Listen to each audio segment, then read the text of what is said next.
लेकिन ऐसा कुछ नहीं, मैंने कहा मेरा अपना मुकद्दर है, मेरा अपना ये। तो एक सहजता थी मुझ में जिसने मुझे बड़ा हौसला दिया और मुझे रूटेड रखा जमीन के साथ। अच्छा, ये सहजता इसलिए भी थी कि बचपन में शायद आपने सोचा नहीं था कि आप एक्टर बनेंगे, शायद आप नहीं, एक्टर तो सोच लिया था मैं बनूंगा। अच्छा। लेकिन मैं फिल्मों में जाऊंगा ये नहीं सोचा था। थिएटर सोचा था पहले। अच्छा। फिल्मों का भी सोचा था। अच्छा। फिर जब मैं थिएटर में चला गया जी। तो मैंने फिल्म को छोड़ दिया था कि मैं I am happy in theatre. जी।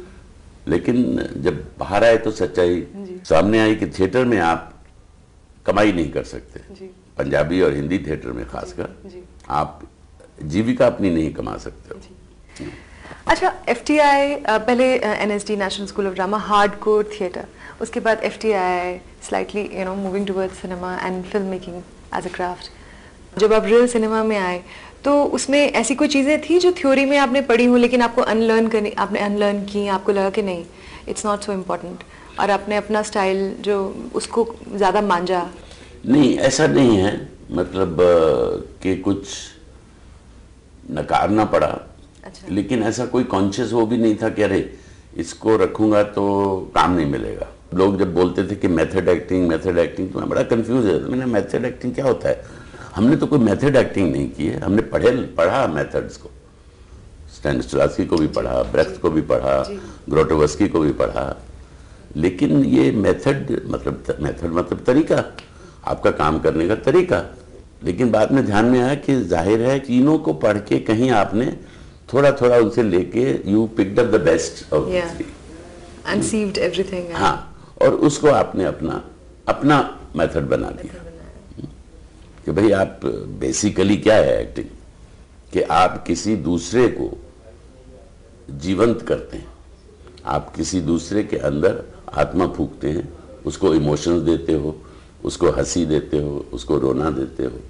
तो आपका ये प्रोसेस कैसा होता रहा है हमेशा? आप कैसे अप्रोच करते हो अपने रोल को? आप स्क्रिप्ट पढ़ते हो, स्क्रिप्ट में उसकी बैकग्राउंड क्या है, किस तरह की जिंदगी उसने जी है आज तक। सपोज कैरेक्टर 30 साल का है तो 30 साल तक उसने क्या किया। हालांकि हम उसके जीवन को दर्शा नहीं रहे 30 साल के, सिर्फ 30 साल को ही देख रहे हैं, एक ही साल है जो दिखा रहे हैं हम। लेकिन 29 साल जानना बहुत जरूरी है। वो कहाँ से आ रहा है ये जानना। हाँ, कि वो जो स्क्रिप्ट आपके पास है उस स्क्रिप्ट के अंदर और लाइनों के बीच में कहाँ क्या छुपा है उसको निकालना है। उस निकालने से आपको पता चलेगा उसकी बैकग्राउंड क्या है, कहाँ से आया है वो, किन हालात में पला है, क्या क्या इन्फ्लुएंसेस हुए हैं उसकी जिंदगी में, टीचर्स कैसे होंगे, माँ बाप कैसे होंगे, इतनी डिटेल में सोचना, भाई बहन कैसे होंगे। हाँ, मतलब एक मोटा मोटा आप उन सब चीज़ों के बारे में सोचते हैं। तो फिर क्या है, जब आप उसको पोर्ट्रे कर रहे होते हो 30 साल का, तो वो पूरी इंफॉर्मेशन जो है वो कहीं बीच बीच में झलकती है और उससे आपको लगता है यार ये कमाल की एक्टिंग करता है यार।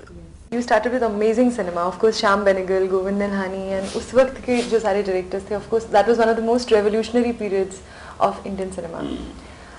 अर्ध सत्या और आक्रोश और ये आपकी फेवरेट फिल्म्स में से है, सिटी ऑफ जॉय है।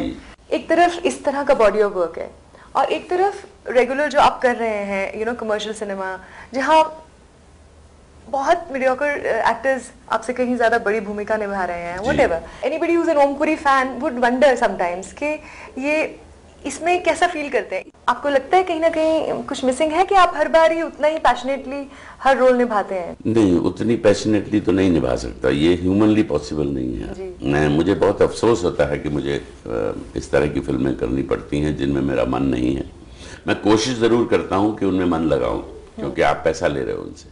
क्या होता है कि आदमी को संतुष्टि तो नहीं होती ना, कि आपके पास एक गाड़ी हुई तो फिर आप कहते हो यार बच्चे को स्कूल भी भेजना होता है और मेरी बीवी को भी बीच बीच में गाड़ी की ज़रूरत पड़ सकती है, तो एक गाड़ी और होनी चाहिए। और फिर इस तरह से आप उसको बढ़ाते रहते हो अपनी ज़रूरतों को। तो ये एक्चुअली एस्केपिज्म है। मेरी जो स्थिति है वो कंप्रोमाइज़ की स्थिति है। मुझे अच्छी चीज मतलब जीवन के जो सुख हैं वो अच्छे लगते हैं। उस हद तक नहीं कि मैं चाहूं कि मेरा खुद का प्लेन हो है ना, या मुझे BMW में बैठना है जी। उस तरह का नहीं है। लेकिन काफी हद तक मुझे कंफर्ट अच्छे लगते हैं, जो कि मैं समझता हूं कि स्वाभाविक है, सबको अच्छे लगते हैं, अनलेस आप टेम्परामेंटली ही सन्यासी हो कि भाई नहीं, मुझे तो हैं ऐसे लोग। मेरे एक मित्र हैं जो खंडाला में रहते हैं, वहाँ मेरा भी आउट हाउस है, तो उनको 20 साल हो गए, उन्होंने सब कुछ छोड़ दिया जी। शराब भी पीते थे, सिगरेट भी पीते थे, और बम्बई में रहते थे, बड़े कारपोरेट ऑफिस में काम करते थे, सब कुछ त्याग दिया उन्होंने। तो unless you have that temperament. पर मैं ये मेरे सब बहाने हैं ये लेकिन ये बहाने भी पूरी तरह से नहीं है, क्योंकि अगर मेरे पास अर्धसत्य होगी या तमस होगी और मैं दूसरी फिल्म करूं तो आप मुझे पकड़ सकते हैं कि भाई ये क्या है, क्योंकि तुमको उसमें ज्यादा पैसे मिल रहे हैं इसलिए तुमने अर्धसत्य नहीं की। लेकिन मेरी स्थिति वैसी नहीं है। हाँ। मेरे पास अगर अर्धसत्य मिले मुझे और बेस्ट इज वेस्ट मिले, तो मुझे कम पैसे भी मिले तो भी मैं करूंगा, और किसी में ज्यादा पैसे मिल रहे हैं उसको छोड़ दूंगा।